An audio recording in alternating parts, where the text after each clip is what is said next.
Hello guys, एक बार फिर से आपका स्वागत है मेरे यूट्यूब चैनल में। और आज के वीडियो में हम लोग बात करने वाले हैं about reasons why you should not go for that MBA. तो इस वीडियो में मैं अराउंड 6 पॉइंट्स के आसपास डिस्कस करूंगा, जिसको मैं ब्रीफली एक्सप्लेन करूंगा और आपको समझाने की कोशिश करूंगा कि why MBA may not be the correct option for you at this stage in your life. तो without wasting lot of time, let us start. The first reason is that you are not going to a good business school. अब अगर आप India में MBA करना चाहते हो तो मेरे रिकमेंडेशन के हिसाब से अगर आपका top 20 to top 25 business schools में होता है, चाहे वो गवर्नमेंट हो चाहे प्राइवेट हो, देन डेफिनेटली आपको एमबीए करना चाहिए। अदरवाइज आपको एमबीए करने का डिसीजन ड्रॉप कर देना चाहिए। क्यों? क्योंकि जो बाकी के कॉलेजेस हैं उनमें ना तो आपको क्वालिटी एजुकेशन मिलेगा और ना ही अच्छा प्लेसमेंट मिलेगा और ना ही वहाँ पे अच्छी आपको आरओआई मिलेगी। आप 20 लाख रुपए फीस दोगे और आपकी 6-7 लाख रुपए की पैकेज रहेगी, यानी कि बहुत बेकार आरओआई आपको वहाँ से मिलेगी।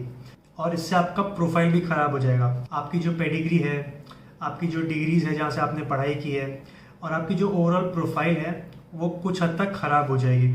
तो प्लीज़ इंश्योर करिए कि आप जब भी एमबीए करें हमेशा टॉप 20 से 25 बिजनेस स्कूल से ही करें। और अगर उस पर्टिकुलर में आप वो स्कूल क्रैक नहीं कर पाए तो आप एक और अटेम्प्ट दीजिए, और अगर तब भी ना होता है तो फिर एमबीए के अलावा कुछ और ऑप्शंस देखिए, लेकिन टॉप 25 बी स्कूल्स के बियॉन्ड एमबीए करने की कोशिश मत करें। Second reason why you should not be doing an MBA is because you already making enough money. अगर आप एक सॉफ्टवेयर इंजीनियर हो जो अभी 7-8 लाख रुपए कमा रहा है और आप कोई एक टीयर 2 बिजनेस स्कूल ज्वाइन करते हो जहाँ से आपकी 10 लाख की पैकेज लगेगी, तो I think it will be a bad decision. क्योंकि वहाँ आप जाने के लिए 20 लाख की फीस दोगे, 2 साल का अपॉर्चुनिटी कॉस्ट लगेगा जिसमें आप 2 साल की इनकम लूज करोगे। At the end of the MBA आपको सिर्फ 20-25% इंक्रीज मिलेगा on the package that you were already earning before your MBA. अगर आप अभी 3 से 4 लाख रुपए कमा रहे हो और अगर आप कोई टीयर 1 या टीयर 2 बिजनेस स्कूल निकाल लेते हो जिसके बाद आपकी पैकेज अराउंड 15 से 20 लाख हो जाती है, तो MBA is a good decision for you.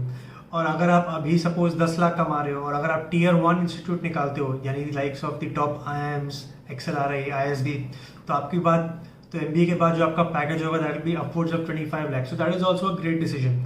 लेकिन अगर अभी आप सपोज एग्जाम्पल चार्टर्ड अकाउंटेंट हो, एक अकॉम्प्लिश सॉफ्टवेयर डेवलपर हो जो अभी 12 to 15 लाख के आसपास अभी से ही कमा रहा है, तो rather than going for an MBA it is a better idea to upskill yourself and grow in your field of service. लेकिन अगर आपके दिमाग में कोई एक बहुत स्पेसिफिक रोल है जो आपको एक पर्टिकुलर इंस्टीट्यूट से एमबीए करने के बाद ही मिलता है, तो पैकेज को असाइड रखिए और गो फॉर दैट एमबीए। तीसरा reason why you should not go for an MBA is if you want to go and start your own business immediately. अब ये एक एकदम थंब रूल नहीं है। 2 टाइप के लोग होते हैं। एक जो एमबीए करने के लिए एजुकेशन लोन नहीं लेता है, उनकी फैमिली बैकग्राउंड अच्छी होती है, लेकिन मेजॉरिटी टाइप के जो लोग होते हैं वो एमबीए करने के लिए एक एजुकेशन लोन लेते हैं, क्योंकि MBAs are usually very very expensive. तो अगर आप इस सेकंड कैटेगरी में आते हो और आपका एमबीए करने के बाद बिजनेस स्टार्ट करने का प्लान है, तो आप एमबीए डेफिनेटली मत करिए।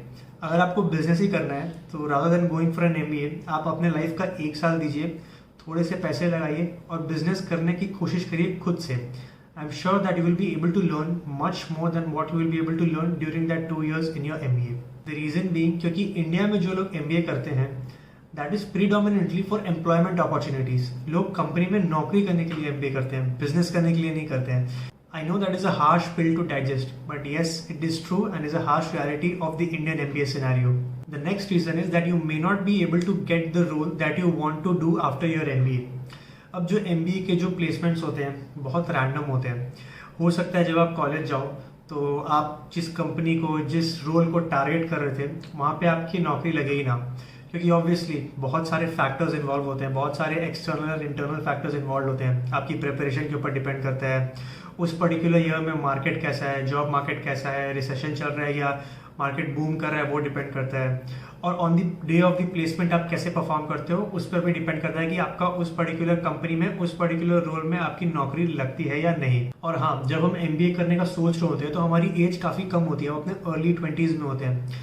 तो आपको जो रोल पहले लगता है कि बहुत फैंसी होगा and you feel that your personality and your goals are aligned towards that particular career path, हो सकता है कि एमबीए में आने के बाद और उस सब्जेक्ट को थोड़ा इन डेप्थ पढ़ने के बाद आपको लगे कि वो स्पेसिफिक करियर आपके लिए है ही नहीं, तो that can be a blunder for you. तो इससे बेटर ये कि आप 1 साल लें, एक्सप्लोर करें अपने सारे ऑप्शंस और अपने इंटरेस्ट को और एक्सप्लोर करिए, थोड़ा इंट्रोस्पेक्ट करिए एंड अगर आपको कोई एक स्पेसिफिक स्पेशलाइजेशन या नीश रोल मिलता है जिसके लिए आपको MBA करना चाहिए, तभी MBA स्कूल ज्वाइन करें।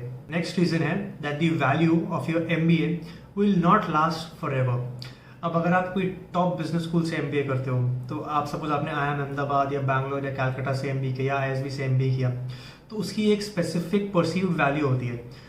जब आपके पास इस इंस्टीट्यूट का टैग लग जाता है तो it is generally perceived in the market कि आप एक बहुत स्मार्ट इंडिविजुअल हो and you have a good amount of skills and you can excel in any role that you be a part of.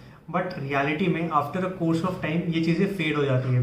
मतलब एलुमनाई का network और IIM का brand तो आपके पास रहेगा ही, लेकिन आपका स्पेसिफिकली और इंडिविजुअली करियर ग्रोथ कैसा होता है, that will depend on how you perform in the further years of your career rather than the degree that you hold. एक बार आप 3-4 साल नौकरी कर लेते हो ना MBA के बाद, तो it is up to you how you polish your skills, how you grow in your specific organisation, that will decide how far your career can go ahead and not your academic credentials and not your business school where you went to. And the last reason why you should not do an MBA is predominantly the reason why people asked you to do the MBA in the first place, and that is to form networks. अब अगर आप कोई business school join करते हो तो obviously you are studying with the smartest people in the country. अगर आप obviously कोई टॉप 10 या टॉप 15 बिजनेस स्कूल ज्वाइन कर रहे हो, तो the peer to peer learning, the amount of time that you get to spend with them makes you a smarter person overall. But क्या यही एक तरीका है आपका नेटवर्क एक्सपैंड करने का? Can you not reach out to people on LinkedIn? Can you not reach out to people through conferences? Can you not reach out to people through the social media handles and get to meet them and expand your network? It is definitely possible. So networking, I feel that it is not the exact reason why you should go and opt for an MBA. People say that it gives you good opportunities, but obviously at the end of the day, that opportunity lies in your hands. How you network with people, how you develop new connections in your day-to-day life.